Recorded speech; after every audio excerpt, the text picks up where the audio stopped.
आलमी जंग की तरफ मामला चले जा रहे हैं। खित्ते के अमन के लिए अपना किरदार अदा किया है और वो हमेशा करते रहेंगे। आखिरी दहशतगर्द के घर तक जाएंगे। अमेरिका ने ये ब्लंडर किया है जिसकी वजह से खित्ते के अमन को खतरा लाहक हुआ है, जिसमें ये आलमी जंग की तरफ मामला चले जा रहे हैं, जो खित्ते के लिए बड़ा नुकसानदेह है।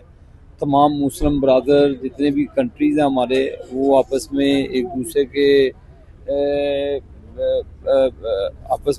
के ख़िलाफ़ जंग में इन्वॉल्वमेंट उनकी हो रही है।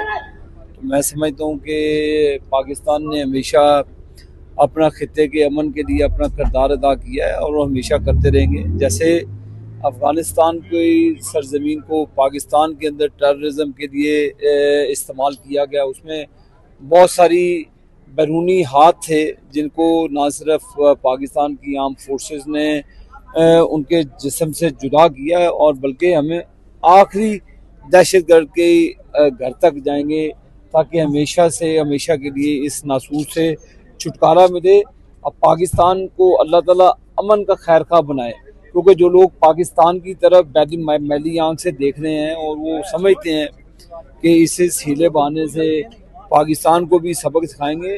पाकिस्तान अल्लाह के फजल करम से बहादुर और जरी अफवाज का मुल्क है। इंशाअल्लाह ताला कोई भी मैली आँख की तरफ देखेगा तो इंशाअल्लाह हम उसको खुद सफ़ा हस्ती से मिटा देंगे।